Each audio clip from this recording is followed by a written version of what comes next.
ओकारं विद्मि संयुक्तं नित्यं ध्यायन्ति योगिनः कामदं मोक्षदं च गायन्ति। नमो नमः। अविरल प्रचालित सकल भूतल कलंका मुनि तीर्थो सरस्वती हरतु न दूरितम् अज्ञानतिमिरान्धन शलाकया चक्षुरुन्मीलितं येन तस्मै श्री गुरुवे नमः। श्री परम गुरुवे परम प्राचार्य गुरुभ्यो नमः।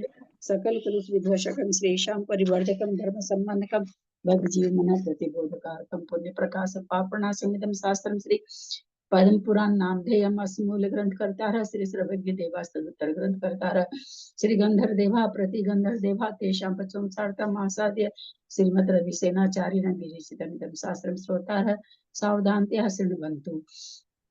मंगलम भगवान वीरो मंगलम गौतमो गणि मंगलम कुंद कुंदादेव जयन धर्मस्तु मंगलम सर्वमंगल मांगल्यम सर्वकल्याणकारकम प्रधानम सर्वधर्मानां जैनम जयतु शासनम जैनम जयतु शासनम जैनम जयतु शासनम सरस्वती नमस्तुभ्यं वरदे कामरूपिणि विद्यारंभं करिष्यामि सिद्धिर्भवतु मे सदा। वात्संग जिनवानी माता की जय। परम मांगलिक ग्रंथ पद्म पुराण ग्रंथ राज की जय। रविसेनाचार्य की जय। पन्नालाल जी साहित्यकार की जय। अढ़ाई दीप में विराजमान सभी आचार्य उपाध्याय सर्व साधु के चरणों में नमोस्तु नमोस्तु नमोस्तु। सभी आरिका माता जी के चरणों में वंदामि वंदामि वंदामि। सभी छुलक छुलिका एलक के चरणों में इच्छामि इच्छामि इच्छामि। सभी प्रतिमाधारी के चरणों में वंदना वंदना वंदना। ग्रुप में विराजमान सभी प्रतिमाधारी को वंदना। सभी पूज्य जनों का सादर चरण स्पर्श से सादर जय जी नहीं।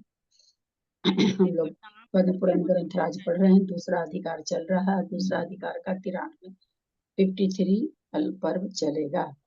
सिद्धम संपूर्ण भव्यार्थम सिद्धे कारणम उत्तमम प्रशस्त दर्शन ज्ञान चारित्र प्रतिपादनम सुरेंद्र मुक्ताश्लिष्ट पद पद्मांशु केशरम प्रणमामि महावीरं लोक तृतीय मंगलम प्रणमामि महावीरं लोक तृतीय मंगलम प्रणमामि महावीरं लोक तृतीय मंगलम। बोलो महावीर भगवान की जय। हिंदी पढ़ी जाएगी क्या पहले? हिंदी पहले होगी।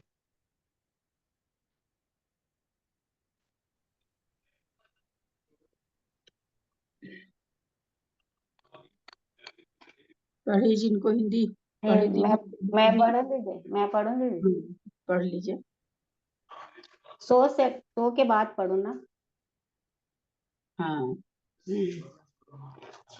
जिसके प्रसाद से वैभव के साथ सुख पूर्वक जीवन बिताया जा रहा है, वह यदि अब कार्य करना चाहता है तो उसे सद्बुद्धि क्यों नहीं दी जाती है। इच्छा अनुसार काम करने वाला मित्र यदि विष मिश्रित भोजन करना चाहता है तो उसे मना क्यों नहीं किया जाता है। सुख प्राप्त करने वाले मनुष्य को कृतज्ञ होना चाहिए। जो सुखदायक के लाभ को नहीं समझता है उस जीवन पशु के समान है। हे मंदोदरी, तुम व्यर्थी निसार सब धारण करती हो, जो पटरानी होकर दूती का कार्य कर रही हो। तुम्हारा ये सौभाग्य तथा उन्नत रूप इस समय कहाँ गया जो पर स्त्री सक पुरुष की दूती बनने बैठी हो। जानता है कि तुम रतिकारी के विषय में 331 ठीक है। तुम रति कार्य के विषय में अत्यंत साधारण स्त्री हो गई हो। अब मैं तुमसे महिषित नहीं मानता। हे दुर्भाग्य, अब तो तुम गो हो गई हो। तदंतर जिसका मन क्रोध से आलंगित हो रहा था, ऐसी मंदोदरी ने कहा कि अहो, अपराधी होकर भी तू निरक्षर प्रगल्भता बता रहा है, बढ़ कर बात कर रहा है। तू दूत बनकर सीता के पास आया है। यदि ये बात रावण जान पाएगा तो तेरी ये दशा होगी जो किसी की नहीं हुई होगी।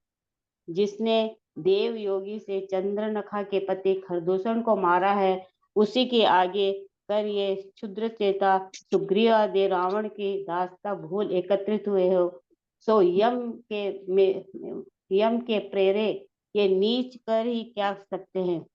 जान पड़ता है कि जिनकी आत्मा अत्यंत मूढ़ता से उपहत है, जो निर्लज है, क्षुद्र चेष्टा के धारक है, अकृतज्ञ है और व्यर्थ ही अहंकार में फूल रहे हो, ऐसे वे सब मृत्यु के निकट आ पहुंचे हैं।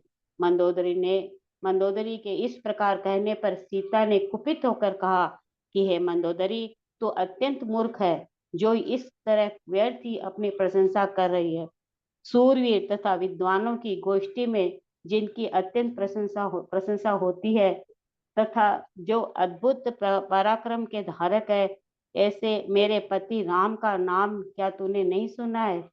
रण के प्रारंभ में जिनके वज्रवत धनुष का शब्द सुनकर युद्ध में निपुण मनुष्य ज्वर से कांपते हुए दुखी होने लगते हैं, जिनके शरीर में लक्ष्मी का निवास है, ऐसा लक्ष्मण जिनका छोटा भाई है, ऐसा भाई कि जो देखने में मात्र से शत्रु पक्ष का क्षय करने में समर्थ है, इस विषय में बहुत कहने से क्या, हमारा पति लक्ष्मण के साथ समुद्र को तैर कर अभी आता है।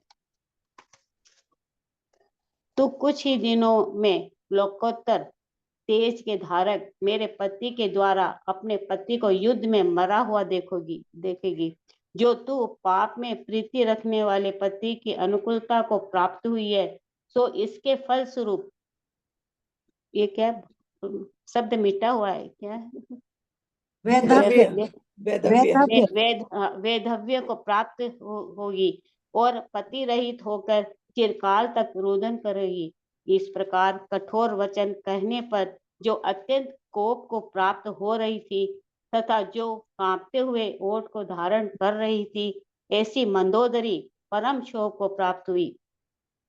यद्यपि मंदोदरी एक थी, तो भी वह संभ्रम को प्राप्त तथा क्रोध से कंपित शरीर को धारण करने वाली अपनी 18,000 सपत्नियों के साथ सीता को वेगशाली करतलों से मारने के लिए उद्यत हुई। वह उस समय अत्यंत क्रूर अपशब्दों से उसका अत्यधिक तिरस्कार कर रही थी। उसी समय लक्ष्मी से सुशोभित तथा वेग से युक्त हनुमान उठकर उन सब के बीच में इस प्रकार खड़ा हो गया, जिस प्रकार की नदियों के बीच कोई पर्वत आ खड़ा होता है। दुख के कारण तथा सीता को मारने के लिए उद्यत उन सब स्त्रियों को हनुमान ने उस प्रकार रोक दिया, जिस प्रकार की वेदनाओं को रोक देता है। तदंतर जो पैरों से पृथ्वी के प्रदेश ताड़ित कर रही थी तथा जिन्होंने आभूषण धारण करने का आदर छोड़ दिया था, ऐसी दुष्ट अभिप्राय के धारण करने वाली ये सब स्त्रियां रावण के पास गई। तदंतर साधु स्वभाव के धारक हनुमान ने बड़े आदर के साथ सीता को प्रणाम कर उत्तम वचनों के द्वारा भोजन करने की प्रार्थना की। सो जिसकी प्रतिज्ञा पूर्ण हो चुकी थी, जिसका मनोरथ निर्मल था और जिनका मन देश काल का ज्ञाता था, ऐसी सीता ने आहार ग्रहण करना स्वीकृत कर लिया। प्रार्थना करते समय हनुमान ने इस प्रकार समझाया था कि हे देवी, यह समुद्र सहित पृथ्वी राम देव के शासनों में है, इसलिए यहाँ का यह अन्न छोड़ने के योग्य नहीं है। इस प्रकार समझाए जाने पर दया की भूमि सीता ने अन्न ग्रहण करने की इच्छा की थी। सो ठीक ही है, क्योंकि यह पतिव्रता सब प्रकार का आचार जानने में निपुण थी। तदंतर हनुमान ने ईरा नाम की कुलपालिका से कहा कि शीघ्र ही उत्तम तथा प्रशंसनीय अन्न लाओ। इस प्रकार कहने पर कन्या अपने शिविर अर्थात डेरे में गई और रात्रि समाप्त होने तथा सूर्योदय होने पर हनुमान का विभीषण के साथ समागम हुआ। हनुमान ने विभीषण के घर ही मनोहर आहार ग्रहण किया। इस प्रकार कर्तव्य कार्य करते हुए 3 मुहूर्त निकल गए। तदंतर चतुर्थ मुहूर्त में ईरा सीता के भोजन के योग्य आहार ले आई। वहां की भूमि चंदनादि से लीप कर दर्पण के समान स्वच्छ की गई, फूलों के उपकार से सजाई गई, जिससे वह कमलिनी पत्र के समान सुशोभित हो उठी। स्वर्ण आदि से बने हुए स्थाली आदि बड़े बड़े पात्रों में सुगंधित अत्यधिक स्वच्छ और हितकारी पेय आदि पदार्थ लाए गए।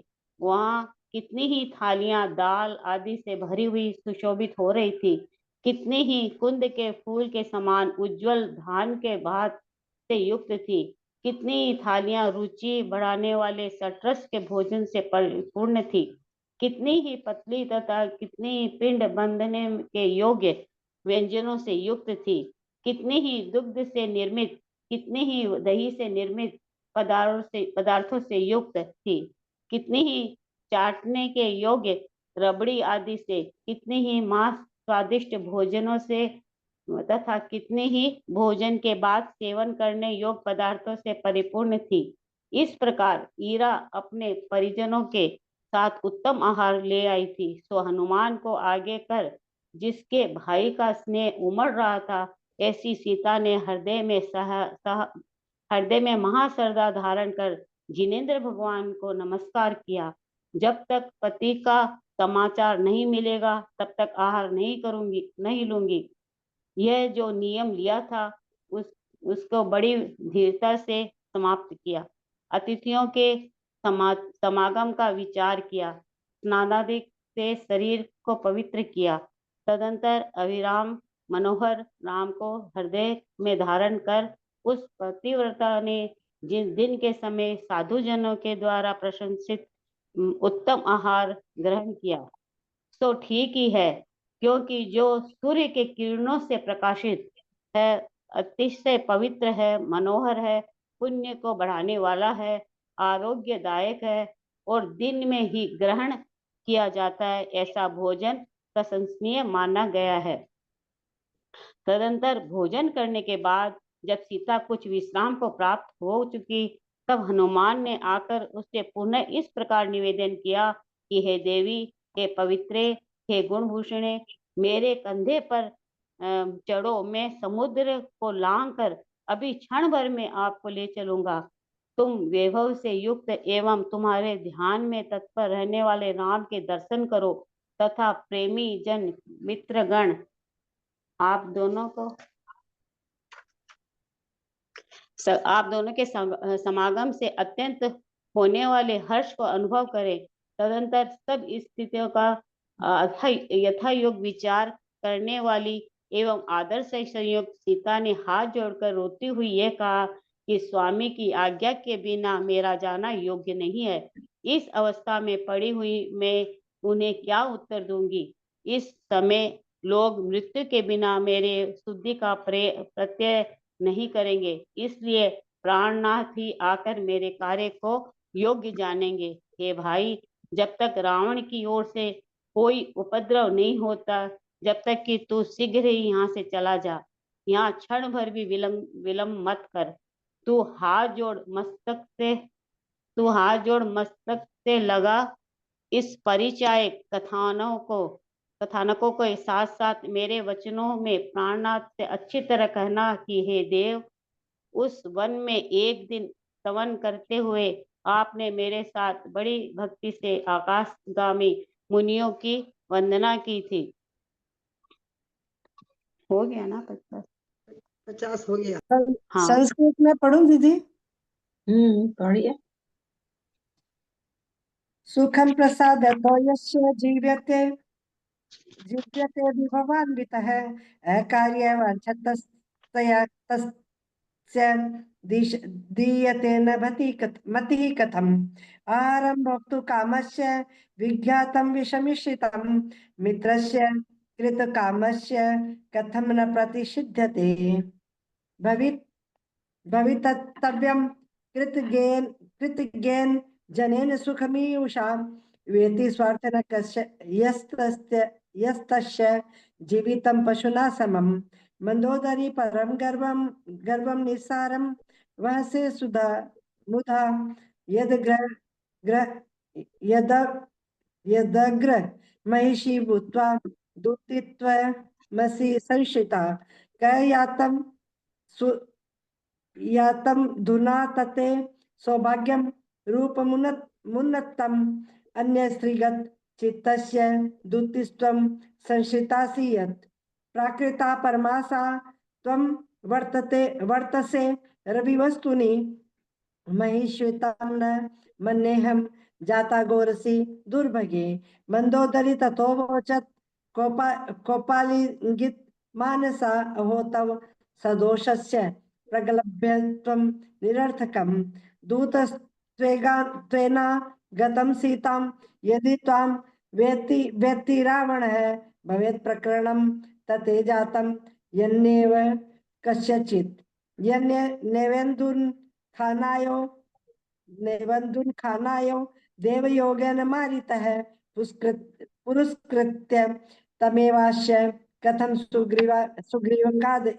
सुग्रीवकादयः भृत्यस्त्वं त्वं दशवक्त्रस्य विस्मृत्य स्वल्पचेतसः स्थिता किमथवा कुर्थुराकाः कालचोदितः अतिमूढ़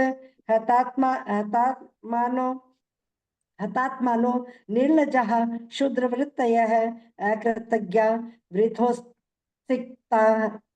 वृथोत्सिक्ताः स्थितास्ते मृत्युसन्निधौ इत्युक्ते वचनं सीता जगोकोप समाशिता मंदोदरी सुमंदा तमेवं या कथ्यसे वृथा शूरकोविद गोष्ठीषु कृत्यमानो न किं त्वया प्रियो मे पद्मनाभो स्वौ श्रुतोस्त्यद्भुत विक्रमः वज्रावर्तन धनुर्घोषं श्रुत्वा यस्य रणागमे भयजरित कंपांगाः सिदन्ति रणशालिनः लक्ष्मीधरो नुजो यस्य लक्ष्मीनिलय विग्रह शत्रुपक्षशयं कर्तुं समर्थो वीक्षणादपि किमत्र बहुनोक्तेन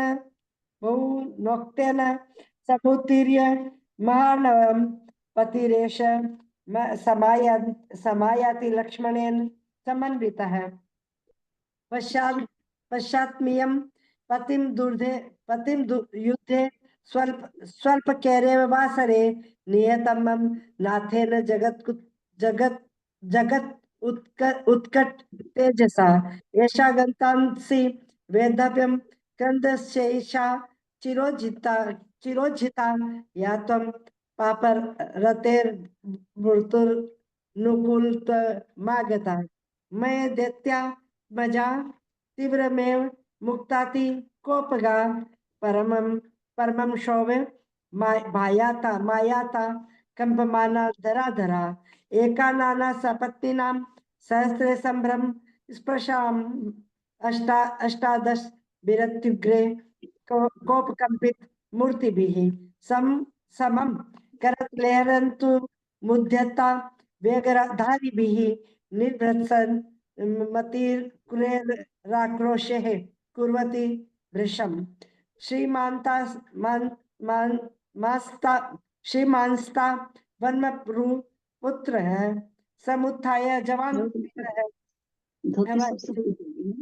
अवस्थितोऽन्तरे तासां सरितामिव भूधरः ता दुःखहेतवः सर्वा वेदेहिं हन्तुमुद्यतः वेदनायुक्तेन शीर्षेण पादताडिव भूभागा विभूषादर वर्जितः ययुः क्रूराशयः सर्वा वनितास्या दशाननम् अन्यनेन तथा सीता प्रणिपत्य महादरं विज्ञापिता सुवाक्येन भोजनं प्रति साधुना समर्थित प्रतिज्ञासो सुनिर्मल मनोरथा अभ्युपागशराधारं कालदेशज्ञ मानसा ससागरा मयि देवी रामदेवस्य शासने वर्तते तेन नैवेदमनं संत्यक्तुर्महर्षि एवं ही बोधिता तेन वेदेहि कारुणामणिः एच्छेदनन्तदनं यतः साध्वी सर्वाचार विचक्षणा इरा नाम ततस्तेन चोदिताकुल पालिता यथानं प्रवरं शाल्यं शाच्यं श्लाघ्यं दूतमानीयतामिति मुक्ता कन्या स्वशरीरी शिबिरं श्रीशैलेन शपाशये मानवप्युदिते जातो विभीषण समागमः आहारो वायुपुत्रेण तत्र भुक्तो मनोहर एवं कर्तव्य योगेन मुहूर्तास्ते ततो गतः मुहूर्तेथ चतुर्थेनु समानितमिरा स्त्रिय आहारं मैथिली भुक्त मिति जानन्ति कोविदः चन्दनादि विरालिते भूतले दर्पणं प्रभे पुष्पोपकार संपन्ने नलिनी पत्र शोभिनी सद्गंधं विपुलं स्वच्छं पथ्यं पेयाब्धि पूर्वकं स्थाल्यादि महापात्रे सौवर्णादि विराजितं घृत सुपादिभिः काशीपाच्य राजन्ति पुरीतः कुंद पुष्प समक्षाये शालिनां काशीदोदनेः षड्रसेर रूपदशेष काशी द्रोचन कारिमिः व्यंजने स्तरले काशित पिंडी बंदोचिते था। दीदी इसमें पिंडी का कैसे आया ये? अपन हिंदी में भी पढ़ते हैं कि पिंडी के समान, पिंड के समान, पिंड बंधने के लिए कितनी ही पतली तथा कितनी ही पिंड बंधने के योग्य व्यंजनों से युक्त थी। कहाँ पर है? ये अपने इसमें 136 नंबर है। ये पढ़ा था भी, मैंने सोचा था पूछूं। 136। कितनी ही थालियां रुचि बढ़ने खटरस से भोजनों से, पर कितनी ही पतली और कितनी ही पिंड बंधने की। पिंड बंधने की, जैसे चावल का अपने पिंड कैसे बना लेते हैं, तो कुछ व्यंजन ऐसे थे, हाँ कुछ व्यंजन ऐसे थे जो पिंड बना के खा सकते हैं, है ना। जैसे चूरमा उरमा है तो अपने ऐसे लड्डू जैसे बना के खा लेते हैं ना, तो वो कहना चाह रहे हैं कि कितने व्यंजन ऐसे थे जो पिंड के जैसे बना के खाने योग्य थे। अच्छा। पैसा संस्कृते काश्चित् धन्यः परं दाधिकेः लेहे काश्चित् महा स्वादेरन्यः पश्यानि सेवितेः एवं परं महारमिरा परिजनान्विता हनुमन्तं पुरस्कृत्य भ्रातृ भावेन वत्सला मा श्रद्धान्वित स्वान्ता प्रणिपत्य जिनेश्वरान् समाप्य नियमं धीरा ध्याताति तिथि समागमा निधाय हृदय रामं विरामं पतिव्रता पवित्रांगा दिने भुक्तंगे भुक्ते साधुलोक प्रपूजितम रवि रश्मि कृतोद्योतम सुपवित्र मनोहरम पुण्यवर्धन आरोग्यम दिवा भुक्तम प्रशस्यते निवृत्त भोजन विधि किंचिद्वि श्रब्दतां गता विज्ञापितेति भूयोपि सीतापवन सुनुना आरोह देवी देवी मे स्कंदे पवित्रे गुणभूषणे समुल्लंघय नदीनाथं नेष्यामि भवतीं क्षणात् पश्यतं विभवे युक्तं राघवं तत्परायणं भवद्योग समानंदम जनोनुभव भवतु प्रिय है ततो अंजलि पुष्पितम बद्ध्वा रुदति जनकात्मजा जगादार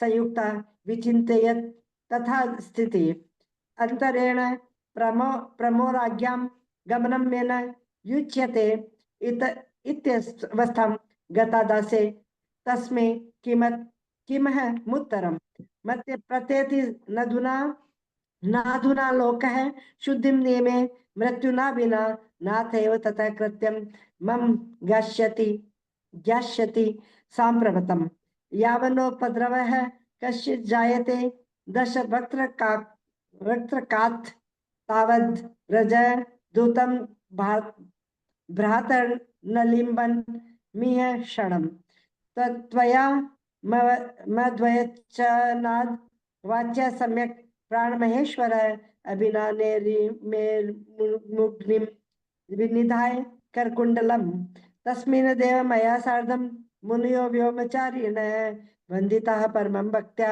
त्वया स्तवन् कारिणा। प्रणाम दीदी। हाँ चलिए हिंदी, अब आगे हिंदी पढ़ें। कभी पढ़ू मैं? नहीं आप तो पढ़े थे ना भाभी, बहुत लोग नहीं पढ़े इधर में। तुमको तो हो गया बेतुकी, ठीक है वो जो पढ़ लिया। डॉक्टर मुन्नी संस्कृत पढ़ेंगे क्या? तो हिंदी कोई और पढ़ लें। हेलो क्या पढ़ेंगे? भाभी, भाभी मैं पढ़ लूं हिंदी? कौन बोल रहे हैं? मैं बोल रही हूँ मेरठ से बीना। अच्छा, पढ़ लीजिए। एक बार निर्मल जल से युक्त तथा कमलनियों से सुशोभित सरोवर में हम लोग इच्छा अनुसार सुंदर क्रीड़ा कर रहे थे कि इतने में एक भयंकर जंगली हाथी वहां आया था। उस समय मैंने आपको पुकारा था, सो आप जल के माध्यम से तत्काल ऊपर निकल आए थे और सुंदर क्रीड़ा करते हुए अपने उस उद्दंड महाहस्ती का सब गर्व छुड़ाकर उसे निश्चल कर दिया था। एक बार नंदनवन के समान सुंदर तथा फूलों के भार से झुके हुए वन में मैं नूतन पत्रों के लोभ से प्रयत्न पूर्वक वृक्ष की एक शाखा को झुका रही थी। तब उड़ते हुए चंचल भ्रमरों ने धावा बोलकर मुझे आकुल कर दिया था। उस समय मुझे घबराई हुई को आपने अपनी भुजाओं में आलिंगन कर छुड़ाया था। एक बार मैं आपके साथ कमल वन के तट पर बैठी थी। उसी समय पूर्व दिशा के आभूषण स्वरूप सूर्य को उदित होता देख मैंने उसकी प्रशंसा की थी। तब आपने कुछ ईर्ष्या रस को प्राप्त हो मुझे नील कमल की एक छोटी सी डंडी से मधुर रीति से ताड़ित किया। एक बार रीतिगिरी के शिखर पर अत्यधिक शोभा के कारण कौतुक को धारण करती हुई मैं आपसे पूछा था कि हे प्रिय, इधर फूलों से परिपूर्ण विशाल स्निग्धता को धारण करने वाले एवं मन के हरण करने में निपुण ये कौन से वृक्ष हैं? इस प्रकार पूछे जाने पर आपने प्रसन्न मुद्रा से सुशोभित हुए कहा कि हे देवी, ये नंदी वृक्ष है। एक बार हम सब कर्णकुंडल नदी के तीर पर ठहरे हुए थे। उसी समय मध्याह्न काल में दो आकाशगामी मुनि निकट आए थे। तब आपने और मैंने उठकर भिक्षा के लिए आए हुए उन मुनियों को बड़ी श्रद्धा के साथ विशाल पूजा की थी तथा विधि पूर्वक उन्हें उत्तम आहार दिया था। उनके प्रभाव से ये वहां अत्यंत सुंदर पंच आश्चर्य हुए थे। आकाश के देवों ने यह मधुर शब्द किए थे कि ओ पात्र दान ही दान है, यही सबसे बड़ा दान है। जिनका शरीर दिख नहीं रहा था ऐसे देवों ने दुदुभी बाजे बजाए आकाश में जिस पर भ्रमण शब्द कर रहे थे ऐसी पुष्प वृष्टि हुई। सुखकारी शीतल सुगंधित एवं धूल रहित कोमल वायु चली थी और मणि रतन तथा स्वर्ण की धार ने उस आश्रम को भर दिया था। हे भाई, इसके बाद दृढ़ विश्वास का कारण यह उत्तम चूड़ामणि प्रणनाथ को दिखाना, क्योंकि यह उन्हें अत्यंत प्रिय था। ऊपर से यह संदेश कहना कि हे नाथ, आपका मुझ पर अतिशय प्रसन्नता से भरा जो भाव है उसे मैं यद्यपि जानती हूँ तो भी पुनः समागम की आशा से प्राण प्रयत्न पूर्वक रक्षा करने योग्य है। प्रमाद के कारण मेरे साथ आपका यह वियोग हुआ है, परंतु इस समय जबकि आप प्रयत्न कर रहे हैं तब हम दोनों का समागम निसंदेह होगा। इतना कहकर सीता रोने लगी।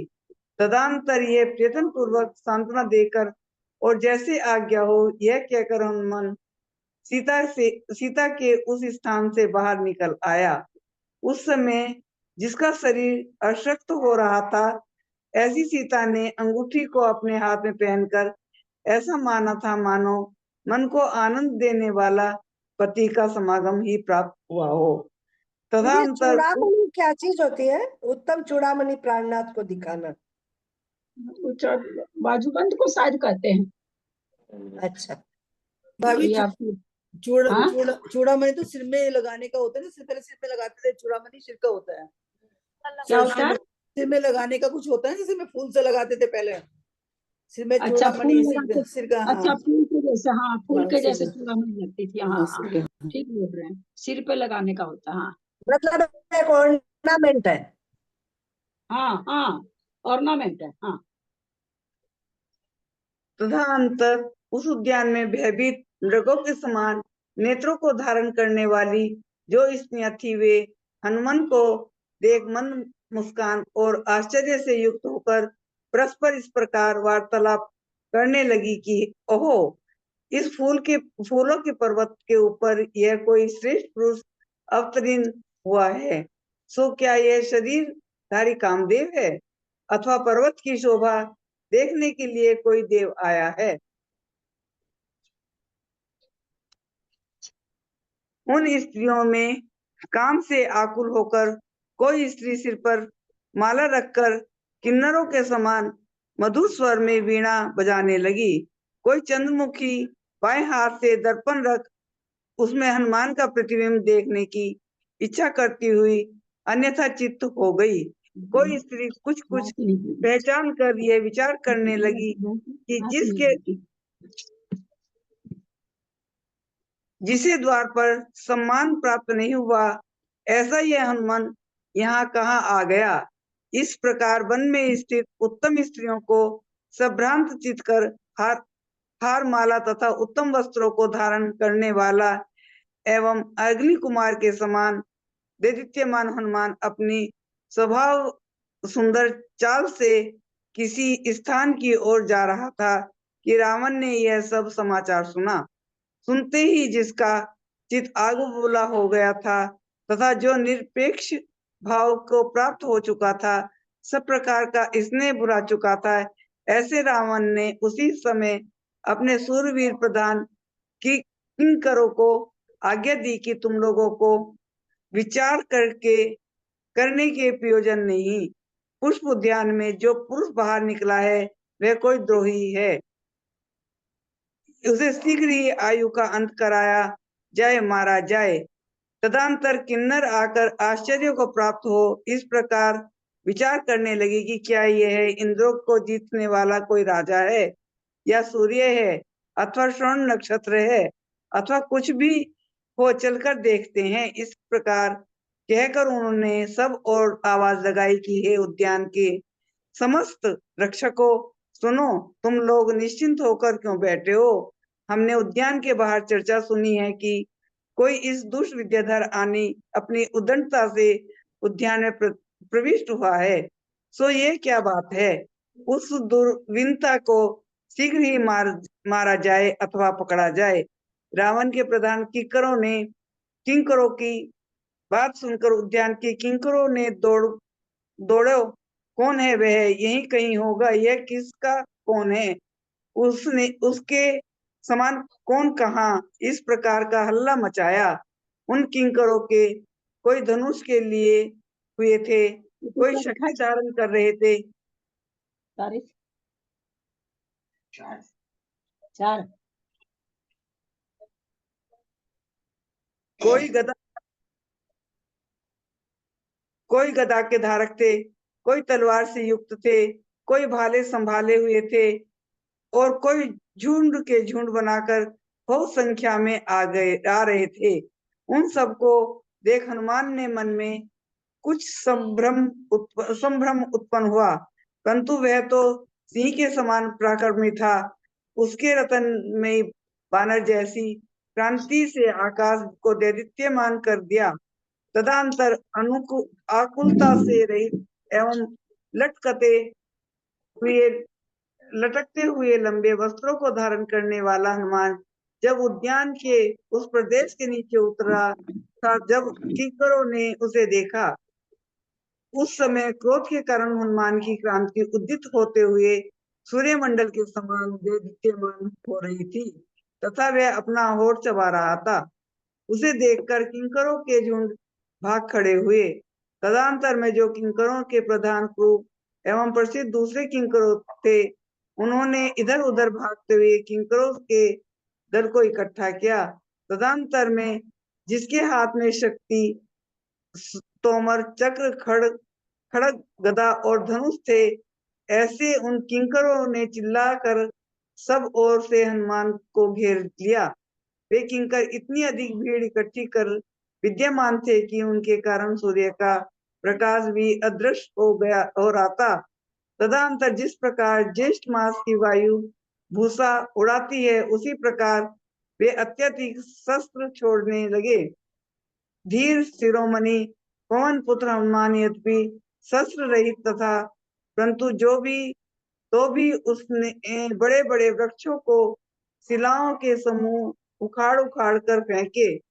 भयंकर शेषनाग के शरीर के समान सुशोभित भुजाओं के वेग से फेंके हुए वृक्ष आदि के प्रहार करता हुआ हनुमान उस समय प्रलय काल के उन्नत मेघ के समान जान पड़ता था। हनुमान बिना किसी विलंब के पीपल, सागौन, वट, नदी, चंपक, बकुल, नीम, अशोक, कदम, नाग, केसर, कोहा, धावा, आम, मिल्मा, लोध्र, खजूर तथा कटहल आदि बड़े मोटे तथा ऊंचे ऊंचे वृक्षों को उखाड़ कर फेंक रहा था। उस महाबलवान ने ही लोगों को शीघ्र ही खंडित कर दिया। कितने ही योद्धाओं को उखाड़ डाला, पैर पकड़कर पछाड़ दिया और कितने ही किंकरों को लात तथा घूंसों के प्रहार से पीस डाला। उस अकेले ही समुद्र के समान भारी सेना की वह दशा की जिससे वह व्याकुल हो क्षण भर में प्राण बचाकर कहीं भाग गई। गौतम स्वामी कहते हैं कि हे सैनिक, मृगों पर शासन करने वाला मृगराज सिंह को अन्य सहायकों की क्या आवश्यकता है, और जो स्वाभाविक तेज को छोड़ चुके हैं उन्हें सहायकों के क्या लाभ। निस्तेज मनुष्य का अन्य सहायक क्या भला कर सकते हैं। भाभी को प्रणाम। सभी को जय।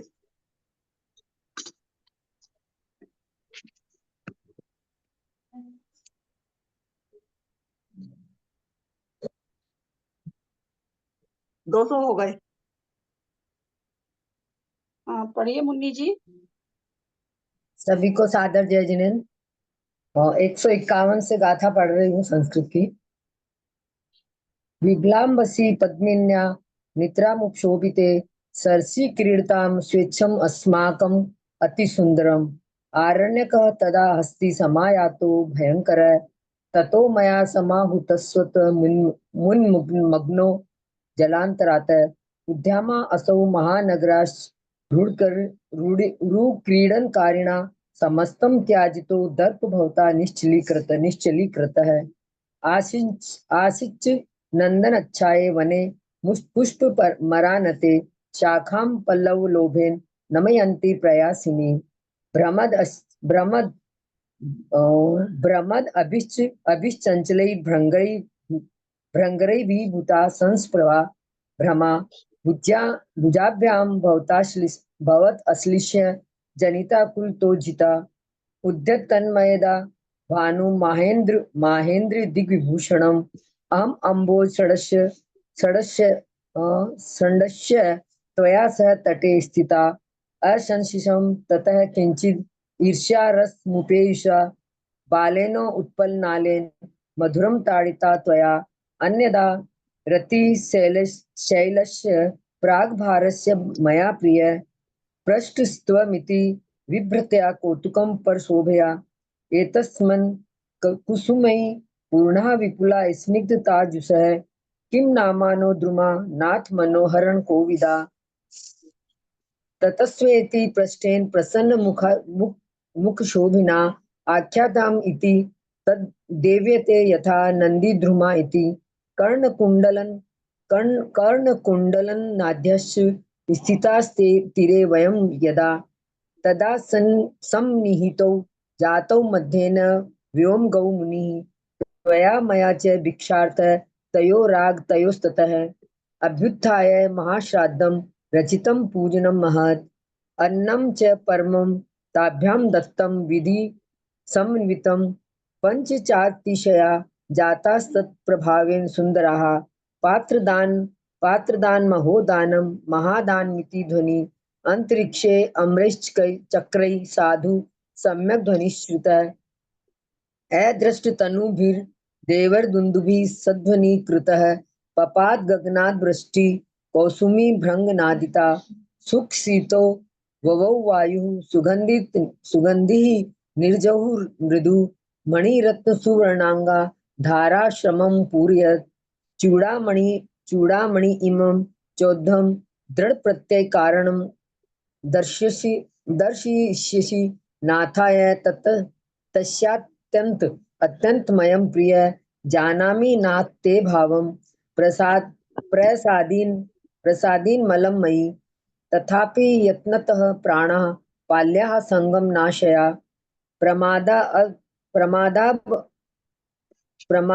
प्रमादात् भद्वतो जातो वियोगो अयं मया सह साम्प्रतं त्वयि यत्नस्थे संगमो नौ विसंशयः इति उक्ते रुदितं सीतां समाश्वस्य प्रयत्नतः यथा ज्ञापयसीत्युक्त्वा नीरैः सीता प्रदेशतः पाण्यङ्गुलीयकं सीता तदाशक्त शरीरिका मानसस्य कृताश्वासं मेने पत्युः समागमम् अथ उद्यानगताः नार्यस्त्रस्त सारंगलोचना वायुनंदन मालोक्य स्मित विस्मित संगताः परस्परं समालापम इति कतुः समुद्यताः अस्य पुष्पनगरस्य ऊर्ध्वः को अप्यो नरपुंगवः अवतीर्णः किमेष स्याद्विग्रही कुसुमायुधः देवः को अपि तु शैलस्य शोभां द्रष्टुं समागतः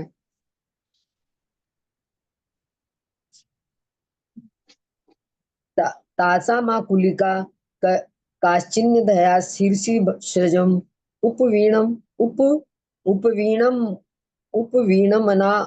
उपवीणनमारेभे कर्तु किन्नर निःश्वनः काचिद् उन्मुखी वामे हस्ते अवस्थाप्य दर्पणं दिद्रक्षन्ति समालोक्य तं बभुवान्यथामना ईषत् काचिद् मिज्ञाय वधुर इदं चिन्तयतः अलब्धद्वार सम्मानः कुतो मारुतिरागतः वर स्त्रीजन उद्याने कृत्वा संभ्रांत मानसं हारमाल्याम्बरधरो भास्वान् वह्नि कुमारवत निसर्गकान्तया गत्या प्रदेशं किंचिद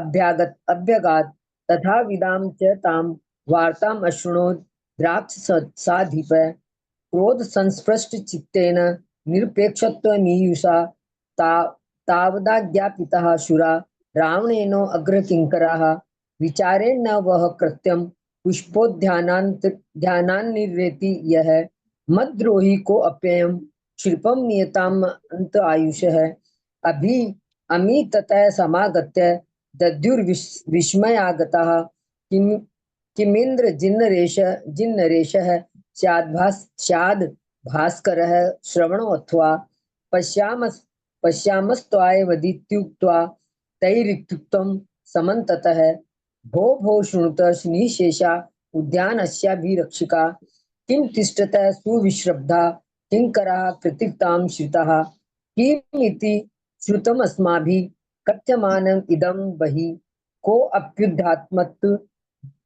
कोऽपि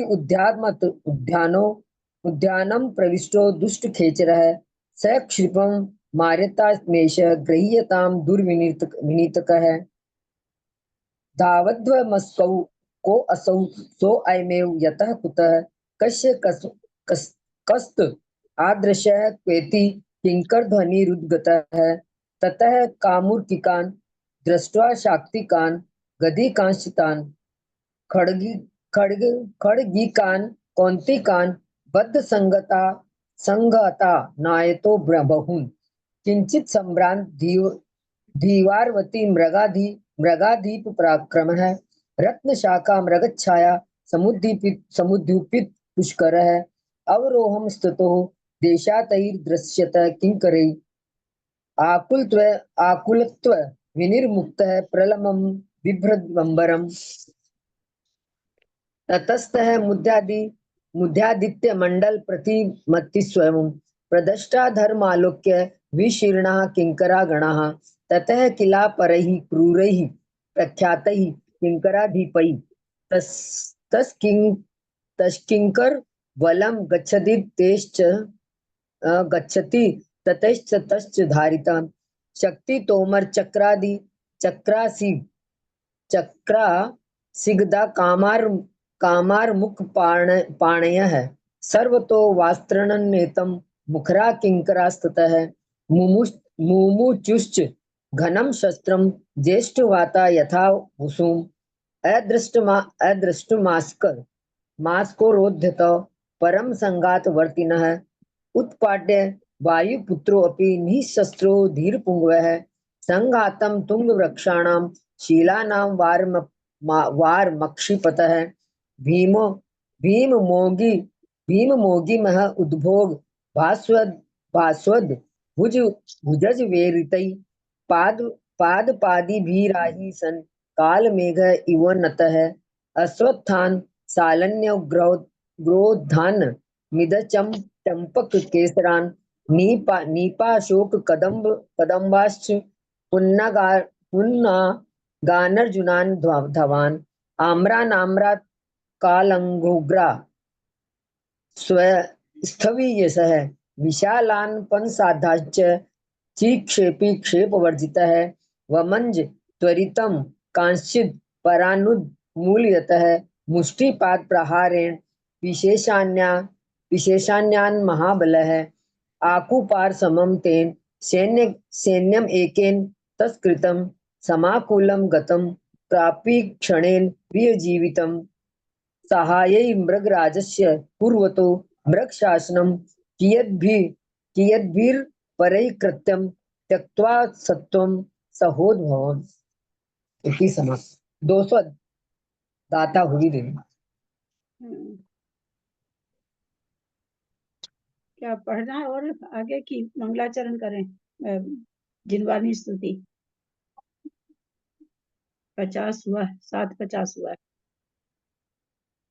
बोलिए आप लोग क्या चाहते हैं? मैं पढ़ दूं क्या हिंदी? पढ़ लीजिए। 201 से हिंदी पढ़ रही हैं। तदनंतर पुष्पगिरि से नीचे उतरे हुए हनुमान का दिंग मंडल को रोकने वाला तथा जिसमें निकटवर्ती किंकर मारे गए थे, ऐसा भयंकर युद्ध पुनः हुआ।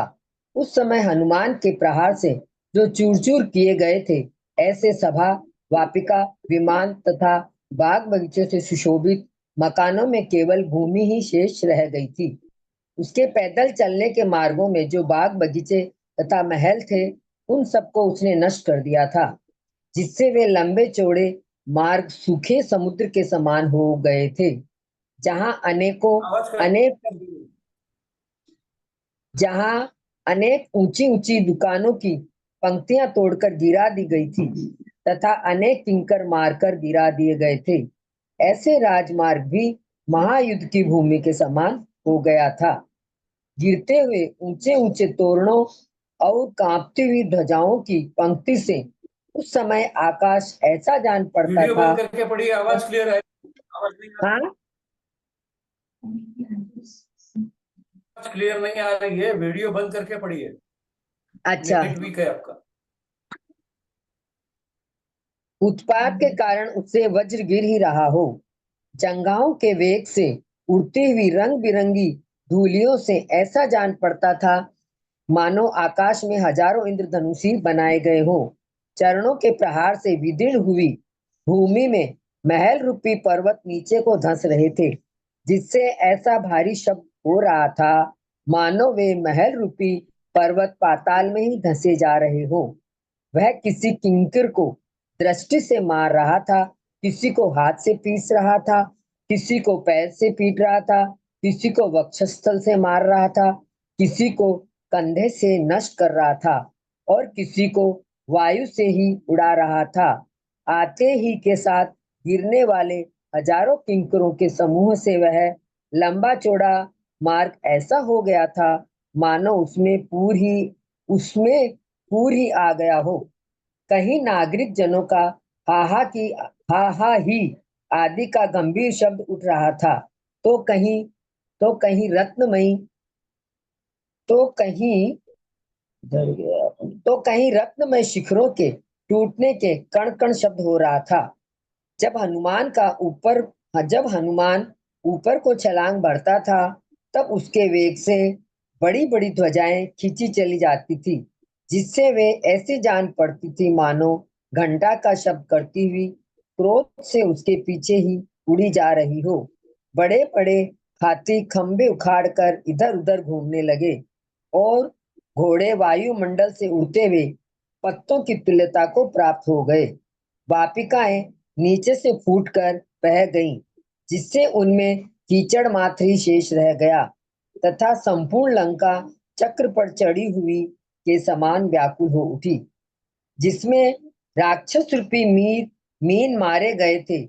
ऐसे लंका रूपी कमल वन को शोभित कर ज्यों ही हनुमान रूपी हाथी बाहर आया, त्यों ही हाथियों के रथ पर सवार इंद्रजीत मेघवाहन के साथ तैयार होकर शीघ्र ही उसके पीछे लग गया। हनुमान जब तक इसके साथ युद्ध करने के लिए उद्यत हुआ, तब तक मेघवाहन के पीछे लगी सेना आ पहुंची। तदनंतर लंका की बाह्य भूमि में हनुमान का विद्याधरों के साथ उस तरह महाभयंकर युद्ध हुआ, जिस प्रकार के लक्ष्मण का खरदूषण के साथ हुआ था। हनुमान 4 घोड़ों से जुते रथ पर सवार हो बाण खींचकर राक्षसों की ओर दौड़ा। अथानंतर चिरकाल तक युद्ध करने के बाद जो वीर इंद्रजीत के द्वारा नागपाश से बांध लिया गया था, ऐसा हनुमान कुछ विचार करता हुआ नगर के भीतर ले जाया गया। जो पहले तोड़फोड़ करता हुआ विद्युत दंड के समान देखा गया था, वही हनुमान अब नगरवासियों के द्वारा निश्चिंता पूर्वक देखा गया। तदनंतर वह रावण की सभा में ले जाया गया। वहां रावण ने अपने विज्ञ पुरुषों के द्वारा कहे हुए उसके अपराध श्रवण किए। विज्ञ पुरुषों ने उसके विषय में बताया कि यह दूत के द्वारा बुलाए जाने पर अपने नगर से किष्किंध नगर गया। वहां से लंका आते समय इसने राजा महेंद्र का नगर ध्वस्त किया तथा उसे शत्रु के अधीन किया। दधिमुख नामक द्वीप में मुनि युगल का उपसर्ग दूर किया और गंधर्वराज की 3 कन्याएं राम के वरने के लिए उत्सुक थी, सो उनका अनुमोदन किया। राजा वज्रमुख के वज्रकोट का विध्वंस किया तथा उसकी कन्या लंका सुंदरी को स्वीकृत कर उसके नगर के बाहर अपनी सेना रखी। पुष्पगिरी का उद्यान नष्ट किया, उसकी रक्षक स्त्रियों को विहल किया, बहुत से किंकर नष्ट किए और प्रपा पानी पीने आदि के स्थान विनष्ट किए। स्त्रियों ने जिन्हें पुत्र के समान स्नेह से घट रूपी स्तनों से छोड़े हुए जल के द्वारा निरंतर पुष्ट किया था, वे छोटे छोटे वृक्ष इसने नष्ट कर दिए हैं। जिनके पल्लव चंचल हो रहे हैं, ऐसी लताएं इसने वृक्षों से अलग कर पृथ्वी पर गिरा दी है, जिससे वे विधवा स्त्रियों के समान जान पड़ती है। फल और फूलों के भार से झुकी हुई नाना वृक्षों की जातियां इसके द्वारा नष्ट भ्रष्ट कर दी गई है, जिससे वे शमशान के वृक्षों के समान जान पड़ने लगी है। हनुमान के इन अपराधों को सुनकर रावण क्रोध को प्राप्त हुआ तथा विशिष्ट प्रकार के नागपाश से वेष्टित हुए उसे समीप बुलाकर लोहे के सांकलों से बंधवा दिया। तदनंतर सिंहासन पर बैठा हुआ सूर्य के समान दैदीप्यमान रावण पहले जिसकी पूजा करता था, ऐसे हनुमान के प्रति निर्दयता के साथ इस प्रकार कठोर वचन बकने लगा कि यह दुराचारी है, पापी है, निरपेक्ष है, निर्लज है। अब इसकी क्या शोभा है, इसे धिक्कार है, इसके देखने में क्या लाभ है। नाना अपराधों को करने वाला यह दुष्ट क्यों नहीं मारा जाए। अरे, मैंने पहले इसके साथ जो अत्यंत उदारता का व्यवहार किया, उसे इसने कुछ भी नहीं गिना। तदनंतर रावण के समीप ही उत्तम चेष्टाओं से युक्त महाभाग्यशाली एवं नव यौवन से सुशोभित जो विलासिनी स्त्रियां खड़ी थी, वे क्रोध तथा मन हास्य से युक्त हो नेत्र बंद करती हुई तथा सिर हिलाती हुई अनादर से इस प्रकार कहने लगी कि हे हनुमान, तू जिसके प्रसाद से पृथ्वी मंडल पर प्रभुता को प्राप्त हुआ है तथा समस्त प्रकार के बल से रहित होकर भी पृथ्वी पर इच्छानुसार सर्वत्र भ्रमण करता है, उस स्वामी की प्रसन्नता का तूने यह फल दिखाया है कि भूमि गोचरियों की अतिशय निंदनीय दूतता को प्राप्त हुआ है। रावण के द्वारा किए हुए उपकार को पीछे कर तूने पृथ्वी पर परिभ्रमण करने से खेत को प्राप्त हुए राम लक्ष्मण को कैसे आगे किया। जान पड़ता है कि तू पौंजय का पुत्र नहीं है, किसी अन्य के द्वारा उत्पन्न हुआ है, क्योंकि अकुलीन मनुष्य की चेष्टा ही उसके अदृष्ट कार्य को सूचित कर देती है। जार से उत्पन्न हुआ मनुष्य के शरीर पर कोई चिन्ह नहीं होते हैं, किंतु जब वह खोटा आचरण करता है तभी नीच जान पड़ता है। वन में क्या मदोन्मत्त सिंह सियारों की सेवा करते हैं? ठीक ही कहा है कि कुलीन मनुष्य नीच का आश्रय लेकर जीवित नहीं रहते हैं।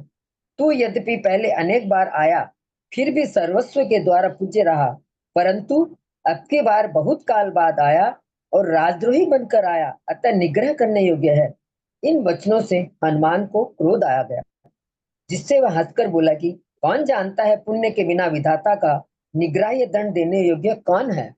जिसकी मृत्यु निकट है, ऐसे इस दुर्बुद्धि के साथ स्वयं ही यहाँ कुछ दिनों में देखेंगे, कहाँ जाओगे।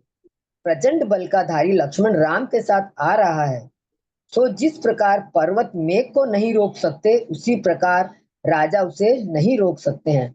जिस प्रकार इच्छानुसार प्राप्त हुए अमृत तुल्य उत्तम आहारों से तृप्त नहीं होने वाला कोई मनुष्य विष की एक बूंद से नाश को प्राप्त हो जाता है, उसी प्रकार जो ईंधनों से अग्नि के समान हजारों स्त्रियों के समूह से तृप्त नहीं हुआ, ऐसा यह दशानन पर स्त्री की तृष्णा से शीघ्र ही नाश को प्राप्त होगा।